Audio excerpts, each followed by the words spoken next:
I'm sitting here with Kierstin Janik. I got all that right.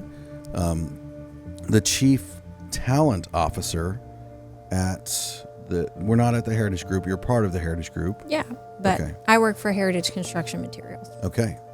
Heritage Construction Materials. And, well, thank you and welcome to the line. Thank you. So we appreciate you stepping up to the line and taking time out of your day. So all of that to say, we're sitting here wanting to have a conversation with you that elevates and lifts the view of the skilled trades.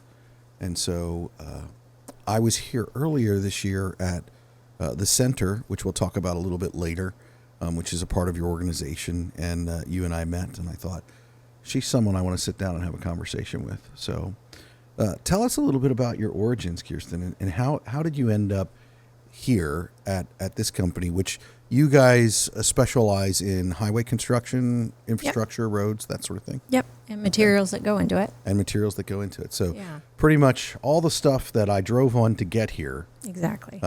You guys are part of that. Okay. So how, were you in high school and you're like, you know what, I want to work on highway materials? Like, yeah. how did you get here? I do have a nephew. He's 4.5, and his biggest dream in life, like his Halloween costume, is a construction worker. Come on, so for real? Yes, and I've not influenced this. This is of his own doing. So there are kids out there that do aspire for that, and I appreciate that. And believe me, I am encouraging that with him now that's his thing. But no, that was not me as a child. I didn't think about roads and construction or ever even envision myself as a young woman in construction, honestly.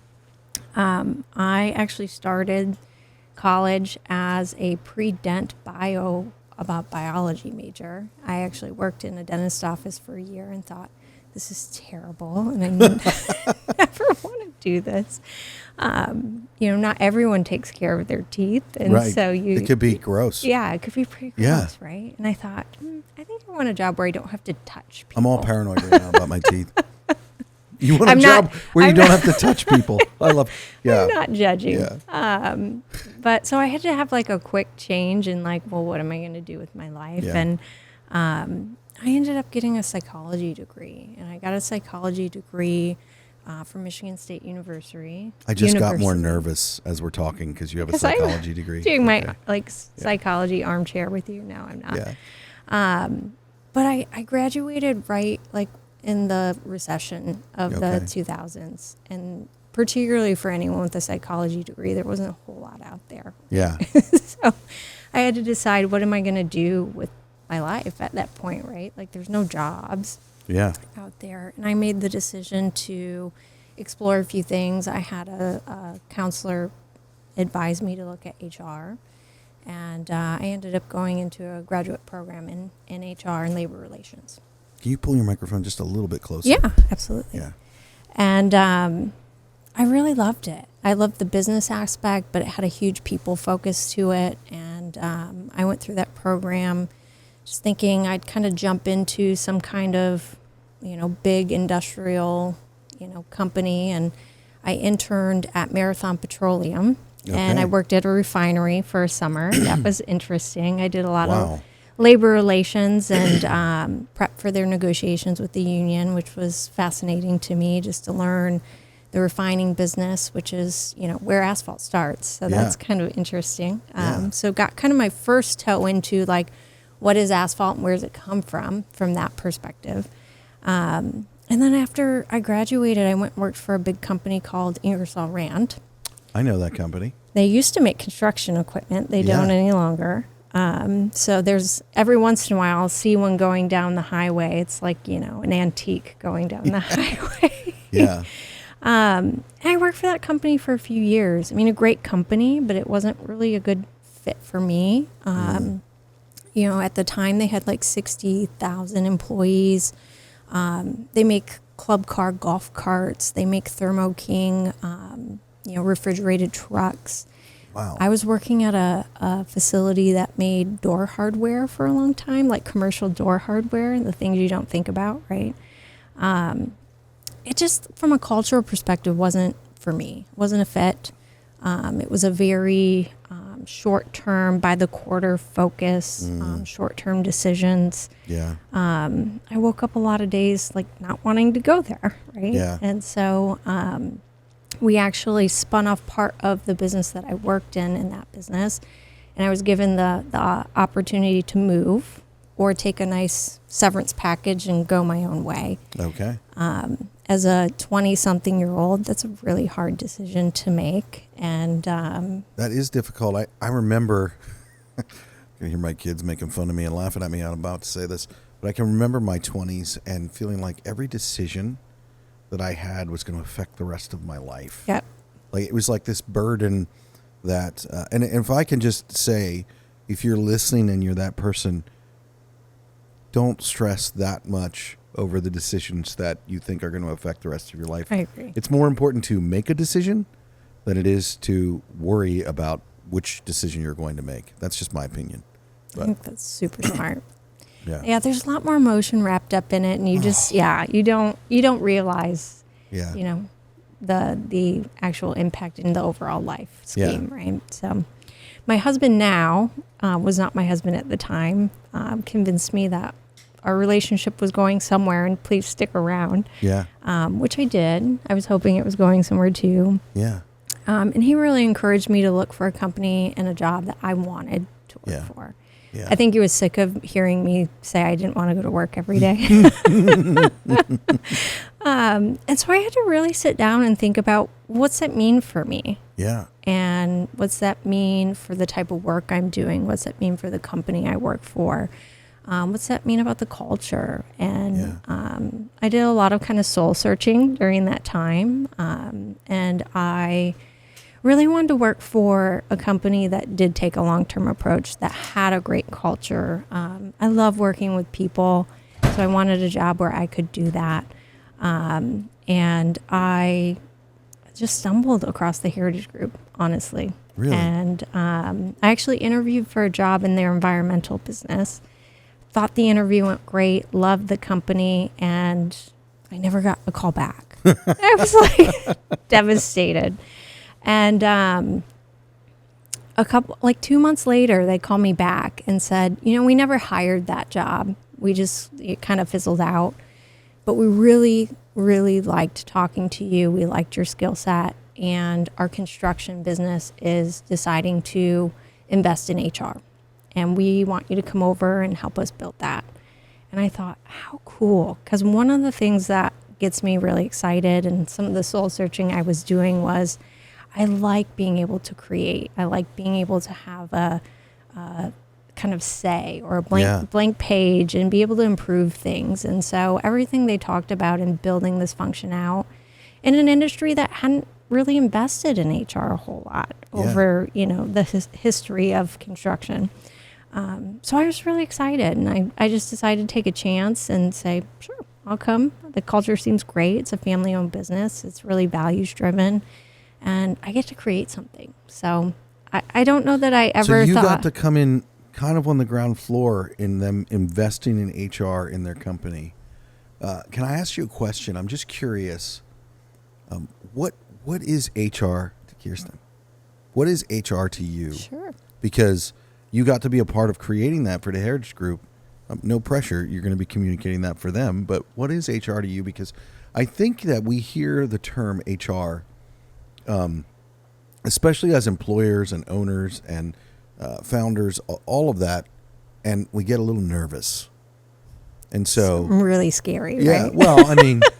You're the one that said you wanted to be in a job where you weren't touching people, and now you have to deal with those situations. Yeah. That's what we think. That's what we think about but what is HR to you? I know it stands for human resources, but what is it to you? Yeah. I'll give you my best on the spot answer. That's what we want. I think HR to me, I think about people, and we say this at the Heritage Group, I'm just not making this up. People are our greatest asset. Yeah. And if you think about running a business and all the effort and investment that you put into assets that you have, like physical assets, you should be doing the same thing for your people. If they're your greatest asset, then you should be making sure that you have processes in place that they want to work here, right? Whether that's around total rewards and benefits and compensation, whether that's around the culture that you have and how you shape that, whether that's around development and career pathing. So I think it's really like a function around investing in what I think is the greatest asset is people. It's probably one of the best descriptions I've ever heard of HR. Why do you think it is in the construction trades industry? When the Heritage Group made that decision to invest in HR more, why do you think it is that I believe, and I could be wrong, but we find it easier to invest in our equipment and our tangibles and these things? And so what is it? Why do we struggle so much with changing that investment and making that investment?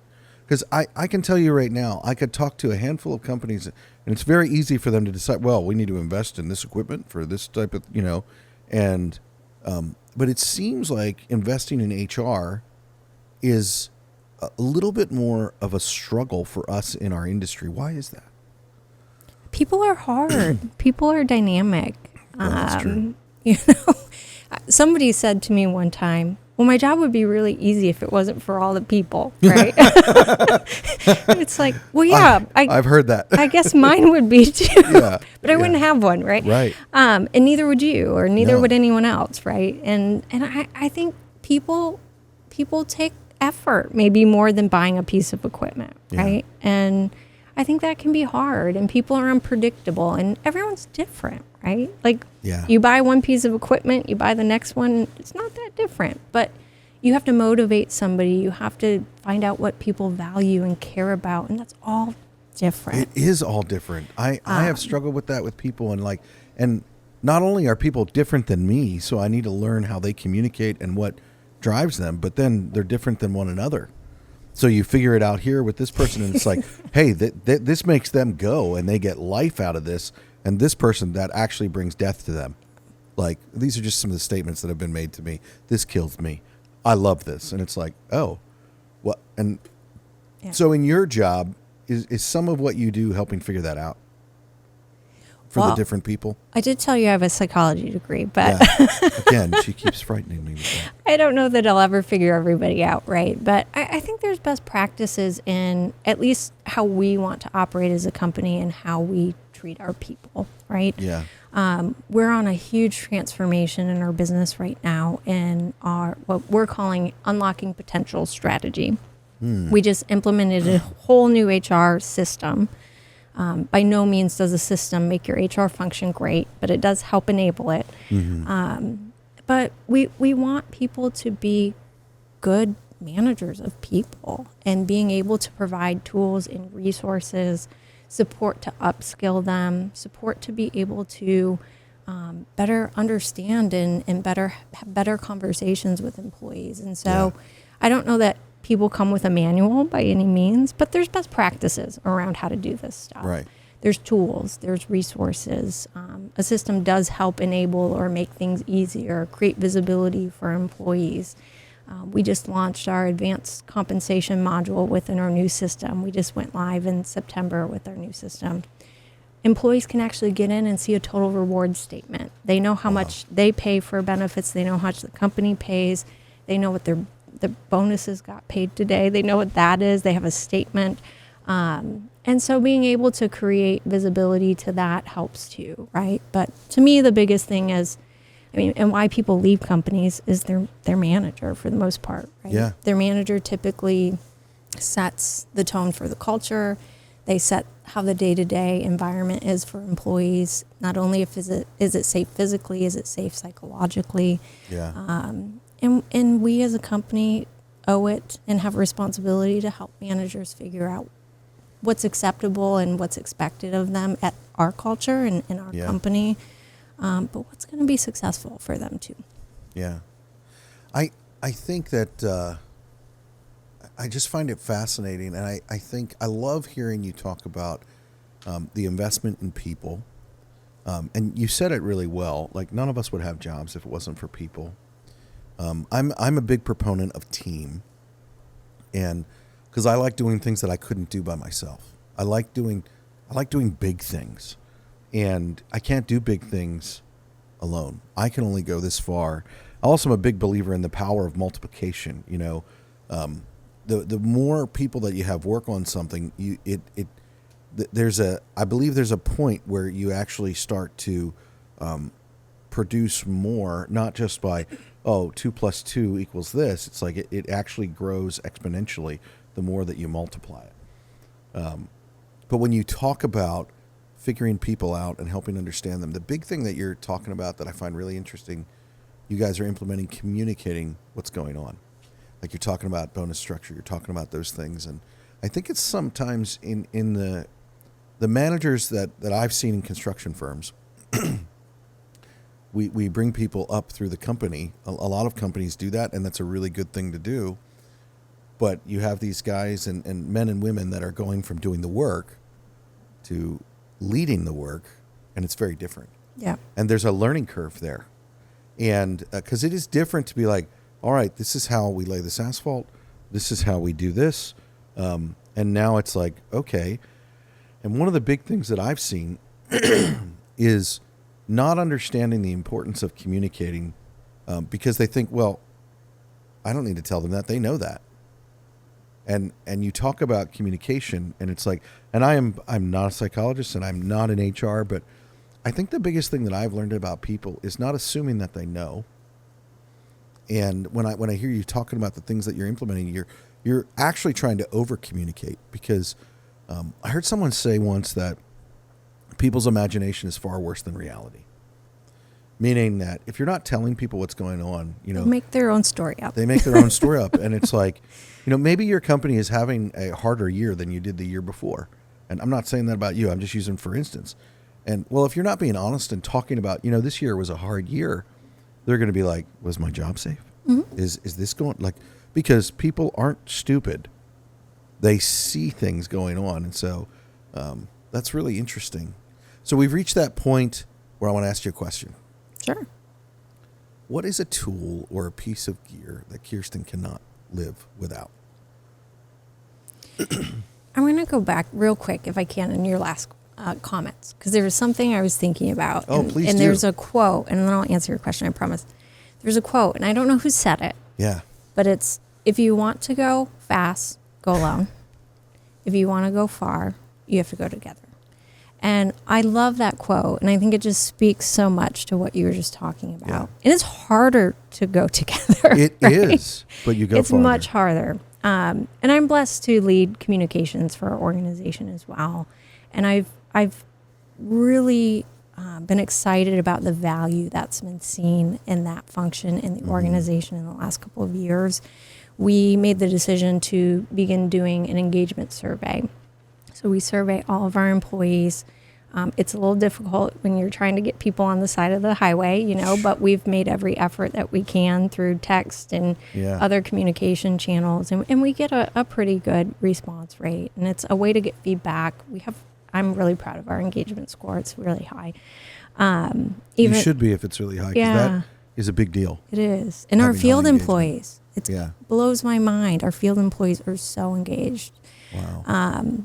But one of our lowest scores was around communicating our strategy and our vision and how it connects to people. And we've made a huge effort in that in the last year. We moved, one of our companies, Asphalt Materials, moved 12 points on that. 12 points, huge. You don't see that. Yeah. And as a division, we moved 6 points on that.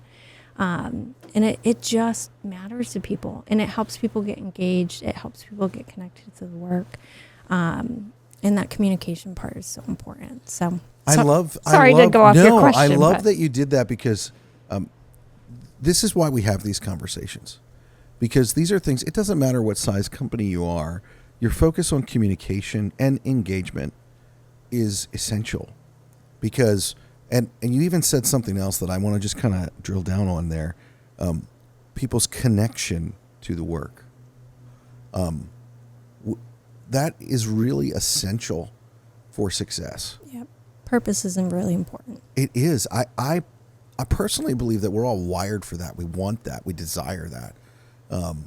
And it's something that if there's not, and I'm seeing a resurgence of it being more important than anything else, especially with the new generation of workforce that's coming out. Agree. They are hungry for purpose on a much deeper level than I've ever seen before. And I love that. Purpose is important to me. It's why I do some of what I do, and actually, it's why I do everything that I do. And I actually find what I do very fulfilling. Fulfillment doesn't mean it's not hard, though. Absolutely. Like you just said, HR, people, and investing in people earlier when I asked you, well, people are hard. And that's a reality. But then to your quote, which I've heard before and I've quoted, and I love that quote, I do want to go far. And I've had people say to me that they want to be a part of something and they want to go far, but they were not willing to make the investment in the people. They were not willing to have the hard conversations, and because people to deal with, it can be very uncomfortable. It can be very. I remember when I first began to realize I would sense that something was wrong with someone, and so I would always come to these like a fork in the road or a decision point, we'll call it, where I had to decide, well, was I going to be like, hey, are you okay? And actually pull on the thread to see what was going to come out? Or was I going to just ignore it and keep going and act like it would be okay? And the bad part about that is it can be okay for a very, very long time until it's not. Yeah.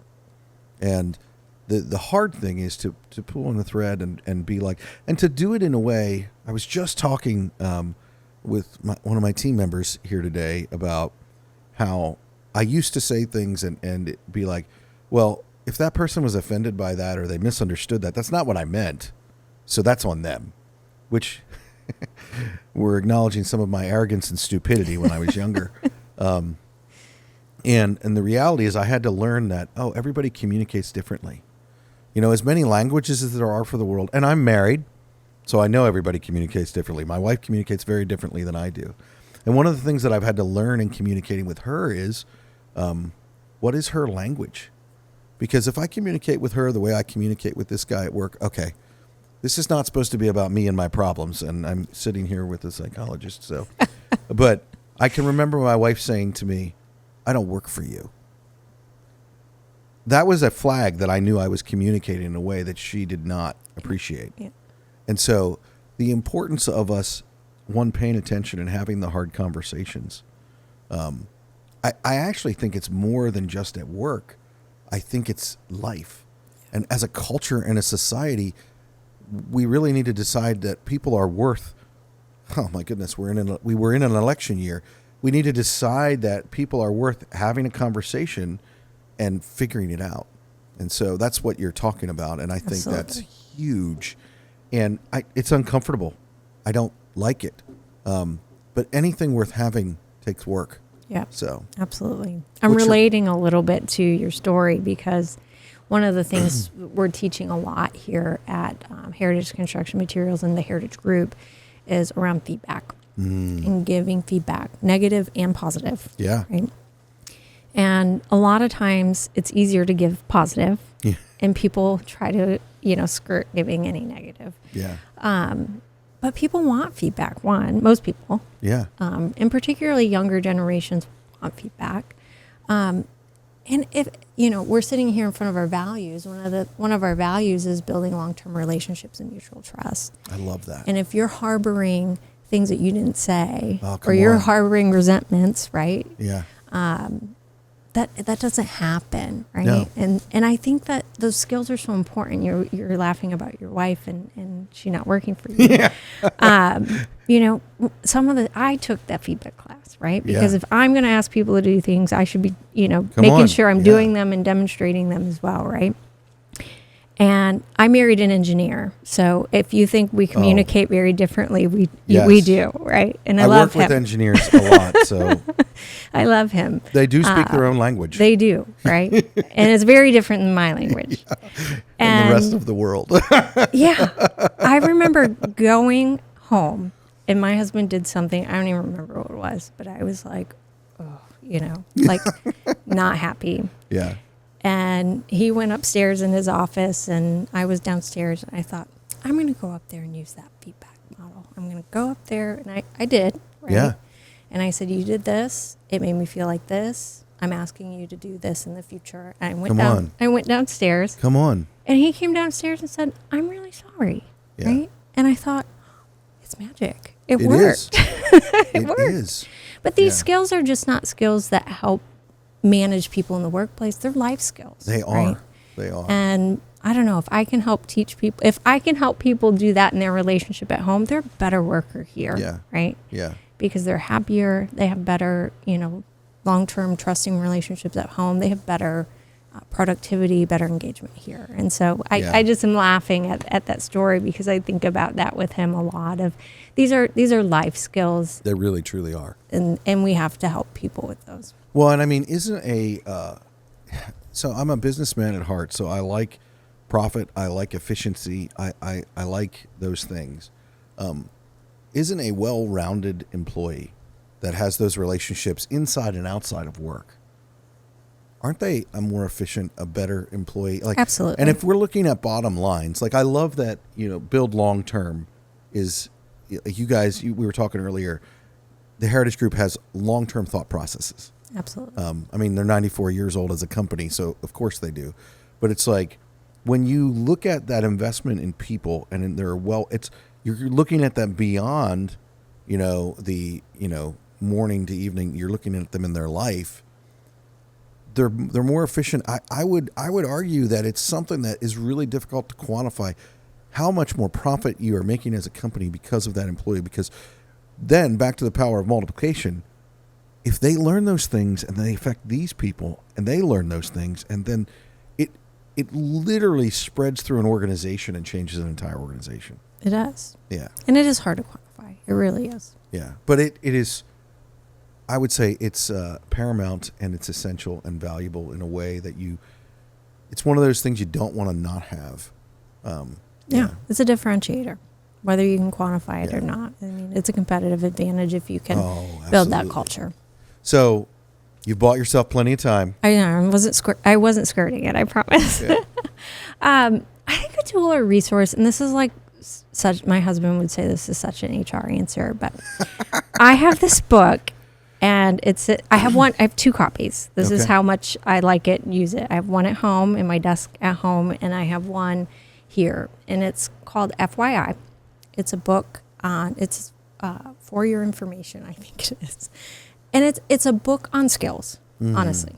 And it's literally you can look up a skill in the front, and you can turn to that page.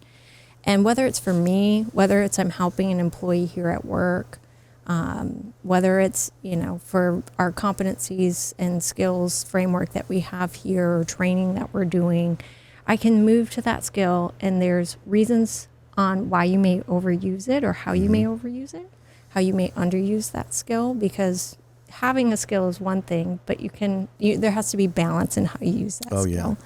And then there's ways how you can correct overusing, or you can actually build that skill more. I use this book all the time, and it's thick, but it's not a sit down and read. You're not going to read cover to cover. It's almost like it's a reference code book guide where you can reference it and it's a reference guide. And like I said, I just use that a ton. And I think it's a great resource for anyone that wants to develop themselves, anyone that is a people manager that wants to develop people. It's just a great resource guide that I go to. And if I bought one to have at home and here, I use it a lot. It sounds like one of the things that I learned years ago, we started to invest in culture, which I would say is similar in people. That was the point of it.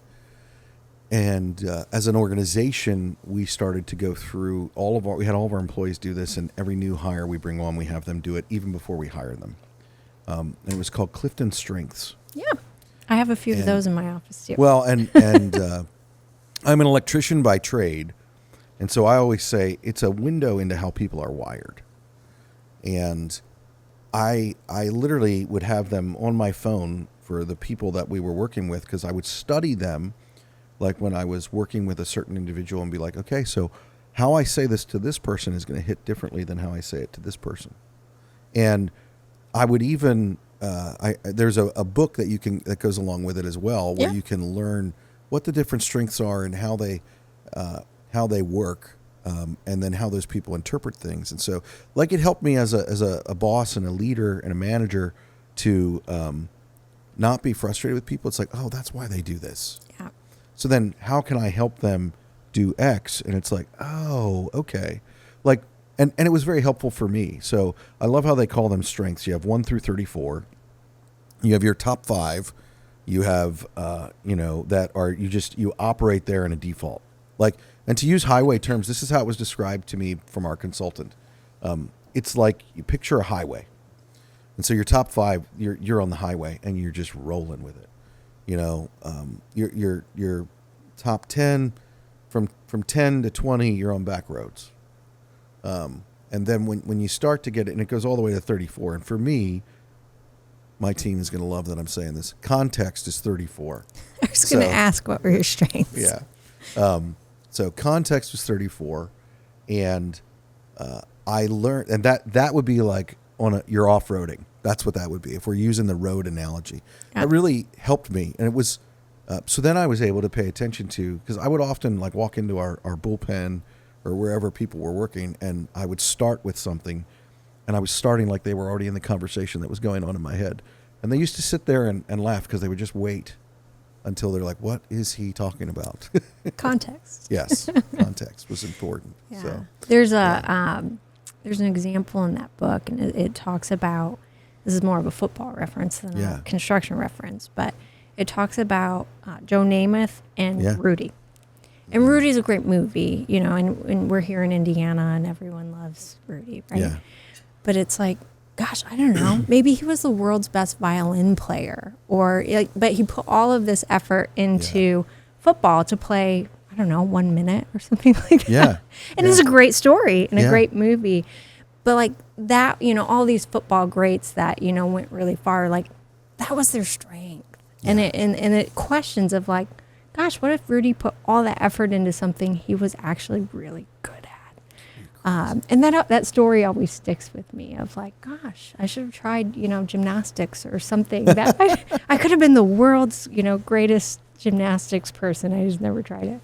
But yeah, I love that too. My top 2 I can remember was positivity and woo. And I had I can see that. I had to think, well, what is woo? But they define it as winning others over. Yeah. And so it's a lot of like influencing skills, right? So, woo is, so this is probably why I enjoy and have on my phone everybody's strengths in our organization. Because before I'm going to meet with someone or whatever, I like to read up on it and study it. But like my number 1 strength is a ranger. Yeah. And so I like to move things around and make them efficient. And so, and then responsibility is number 2 for me, which that's a real pain. So if you are high in responsibility, that means that you think you need to do everything. Or sometimes if it goes wrong, your it's your strengths fault. can be overused. Oh yes, absolutely, absolutely.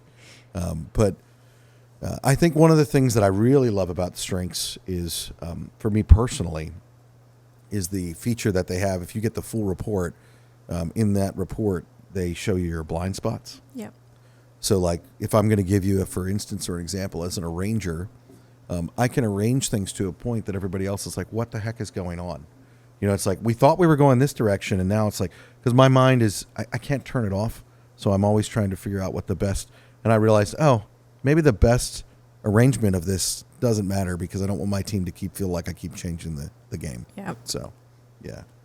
That's a great tool. So it is a great tool. And I think like your one thing I just shared it because it seemed similar in that. And that is the importance of us learning how other people communicate. Like when you talk about the FYI book, it's like, that's a great tool because you can be like, oh, this is how this works. And then it helps you in how to, and don't you think that's something that takes us to a place where it's like, to take the effort to do that, we're showing people that we care about them? I think so. And I mean, who do you want to work for? Someone who cares about you or someone who really could care Yeah. less. We always say feedback's a gift Yeah. here. Sometimes Yeah. it's hard to see it as that, Yeah. but it really is. It's a gift. And if somebody, a lot of times it's hard for people to give that, right?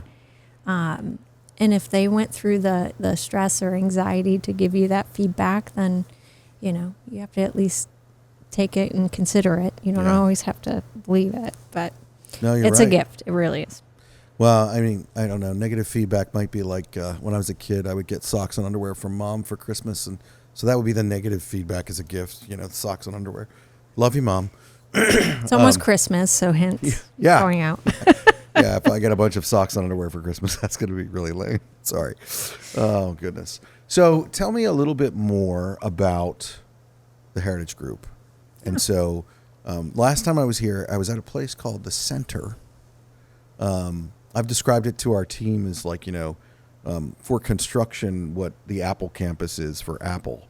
What can you tell me about what you guys are doing there and what that is? Like, let's take this opportunity and make some people jealous. Sure. Yeah. Well, I'm biased, but I think I can sell it for what it really is, right?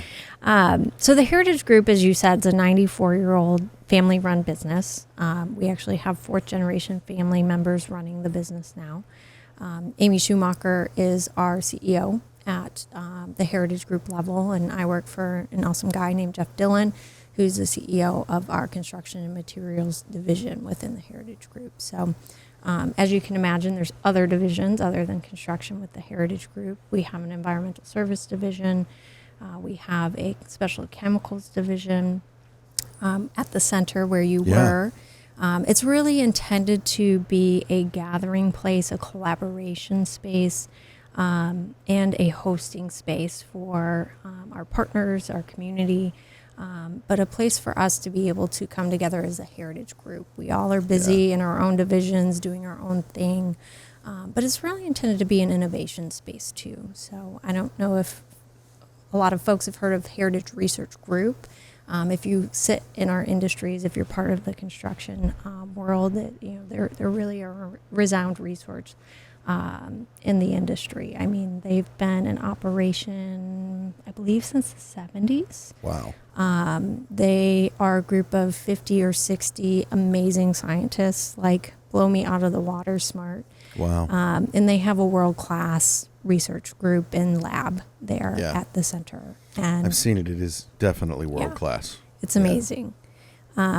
They also have a new ventures group there. And a couple of years ago, they made the decision, Amy and the family and the Heritage Group leadership made the decision to begin to invest in new and upcoming businesses, innovative businesses that were related or tangential to the things that we do and the expertise that we have. So for quite a few years, we ran a tech accelerator there at the Heritage Group, and we've spent a lot of time investing in kind of new technologies, new businesses, startup businesses, that sort of thing. And as part of the Heritage Group, we've also had the pleasure of being able to like mentor and support those businesses in whatever way we can as well. And so, it's really like a place where we can also bring in community. I mean, we've hosted things like TEDx there, which is pretty cool. Yeah. We've been able to host a number of industry gatherings and meetings. We do different community work where we've brought, Purdue Polytechnic, their high school and their kids in to do things. So it's really a space meant for, the family always says they think in generations. They're operating in the fourth generation of their family. And it's a place that, we can continue to think in generations and think of innovation and bring in the community and bring in youth and that sort of thing. So it's a beautiful space. It is. When I was there this summer, it was absolutely gorgeous. I want to work there. Yeah. Yeah, it was beautiful. The research group and probably many others, they go out and play volley. There's a sand volleyball court. They go out there. They've got a pickleball court, a basketball court. I think there's 3 miles of trails in the back. They've got like little cabins that you can, have meetings out there. I mean, it really is a world-class building, and the intention behind it is just, I was here when they designed the building thought about the building. They brought in a company called IDEO, Mm-hmm. and they helped them design like the building with purpose. And Yeah. so when you walk in the front, Those are the best designs. yeah. Yeah. When you walk in the front, there's a storytelling space about our people, about what we do. Like you said, there's real intentionality with how the meeting rooms were set up and what's in there. There's a bar in the back because, you know, I already pointed out our long-term relationships, but Yeah. but the family will say, like, you know, the best conversations happen over food and wine. They right? do. And They so do. having a space where that could happen was important. And, Yeah. you know, one of the things I've heard one of them say is like, you know, the furniture has to be long lasting and like it can't be like this cheapy furniture, right? Because we're here for generations, we're here for the long term. Yeah. And like even thinking about what the furniture says about that, right? Yeah. Like that's how intentional this was. That really says something about the way that they think and the core of what your building is. Talk to me a little bit about just that. You say that you came from an organization where, and you've been here now for 11 years, right? I have, yes. Yeah. That's a long time, more than a decade. You come from an organization where you thought by the quarter, Yep. and now you're in an organization where you think by the generation. What is it that that drives you related to that? Like, that's obviously kept you here for that amount of time, but can you highlight the difference between those two and why that matters? Yeah. I mean, just little things of like, every company's got to make finances, right? If we don't Yeah. make money, we're not in business, Yep. right? But there's certain decisions you make around how you treat your people or what's important. Yeah. You know, for example, this is a family-run business. Mhm. We make very intentional decisions. I sit on the benefits committee, and the Heritage Group shares benefits plan. And you know what's important to the chemical business might be different than what I think is important for our construction materials business. But like we get together and we talk about that. But as a business, we're a family business. Our benefits should reflect family business, right? And so like we've added. Not only we call it parental leave, but it's, you know, we have maternity leave, we have parental leave because it's really important that people are home with their family and can actually support their family during that time. And that was a hard decision for it wasn't a hard decision, it was a hard change, I should say. Yeah.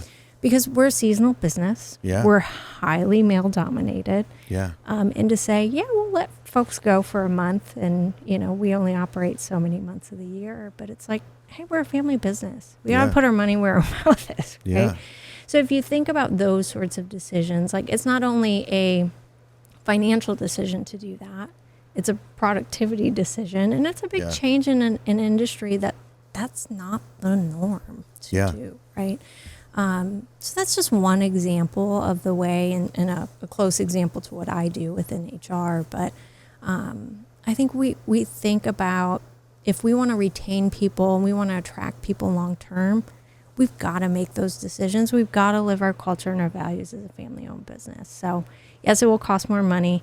Yes, it will be hard to replace that person for the weeks that they're gone, but it's the right thing to do. That's another value of ours somewhere here. Oh, I like that. I'm just looking up there and it says bet on people. I like that. Yeah. That's a pretty safe bet. Yeah, I think so. Yeah. So yeah, that's just one example, but I think there's a ton of examples I could give you on not only are we betting for the long term, we're really trying to make decisions that are values focused and are culture focused. Well, it's interesting to me that you're called the Heritage Group. The word heritage has a legacy meaning, which means a heritage is something that is passed on to the next generation. This is my heritage. This is what's been given to me by those who've come before me. It's pretty obvious, fourth generation, you think generationally, that that's what they've become, and that's what they are. And I think the thing that is really cool to kind of to go all the way back to what we talked about of you can go fast alone and you can go really far together. Kierstin Janik is now a part of that heritage. Like you're a part of that heritage and your family is a part of that heritage. And so that's something that's going to affect your generations that are coming.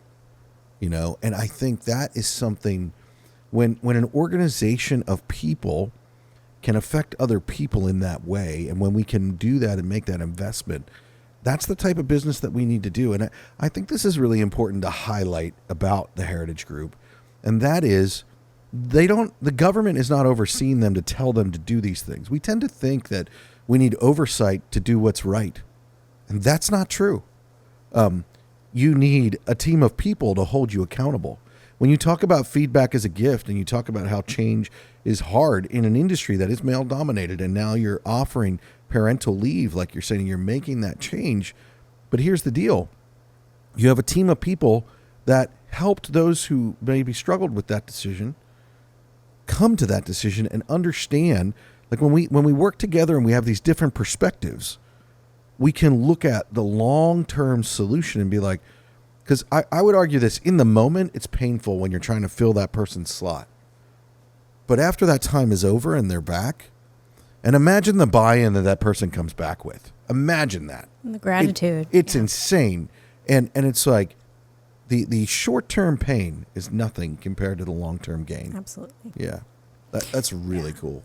I was just thinking of a few family-focused things. And right before you came, I jumped on social media and looked at Facebook. I tell my husband a lot, like I run communications too, like Facebook's part of the, deal, right? Yeah. Part of it's for fun too. But there was one of our employees who, we had our holiday party on Friday, and the company, we did it across the Heritage Group. We don't do that every year, but every few years we do a full Heritage Group party. And they rented out the Children's Museum for our company to go there and bring your family, bring your kiddos. And this employee posted today, got to go to my holiday party, tagged us, and he had brought his kids and his grandkids. Come on. And the family has got to love a post like that. He had videos of his grandkids going down the slide with him at the Children's Museum, and it just put such joy on my face, because we are a family business. We like to ensure that people, one, can spend time with their family, but two, like, we got to create that opportunity for him. Yeah, and then it's like, cool. For it to be that exciting for him to post it on Facebook and for me tag us and see it, it was just like, how fun. That's pretty awesome. How fun that was to see that. So it's just another example of, like I said, I'm biased. I think this is a great place. I think they really make those investments to create those opportunities for people. Yeah. And it was just a fun time on Friday that I think people really enjoyed. I think that's something, that's why we're here, and we want to highlight it. And it's something that that heritage is something we all need to strive for, because this is the only planet that we got, and we're investing in the next generation across the board. So Kierstin, I told you I would ask you these two questions earlier. I want to ask you this one, and this one is not a softball question, but it's probably the most important question that I ask people. I believe that we learn from our mistakes, and I actually believe that mistakes only become mistakes if we decide not to look at them. We decide not to bring them out and talk about them. Like you talk about feedback as a gift, and it's like a lot of times negative feedback, and I don't even like calling it negative feedback. Let's call it honest feedback, because the reality is honest feedback is, hey, you failed here, Josh. You missed it here in this way. You need to know that so that you don't repeat that, because sometimes we can't see our failures. Yep. And so for me, I've learned a lot over the years of hearing from people and mistakes that they have made, and even highlighting and talking about my own mistakes, because it helps me process them. It helps me get through them. So what is a mistake that you've made that you would be willing to share with people? And remember, your company hopefully is going to listen to this.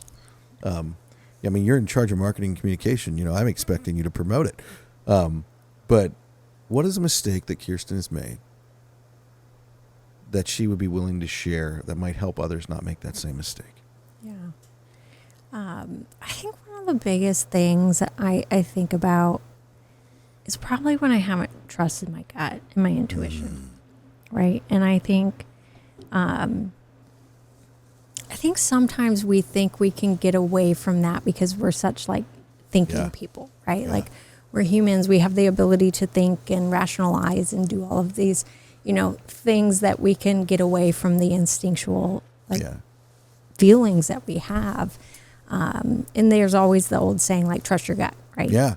And I think I can think of probably lots of times where I've rationalized away my gut feeling. Whether that's on, I knew a decision was wrong and I rationalized it away and didn't speak up. Yeah. Or I knew, we always say we want to get the right people in the right role at the right time. I have made decisions where I've tried to bet on people, the value we said there. And I just knew quickly it wasn't the right Yeah. move, right?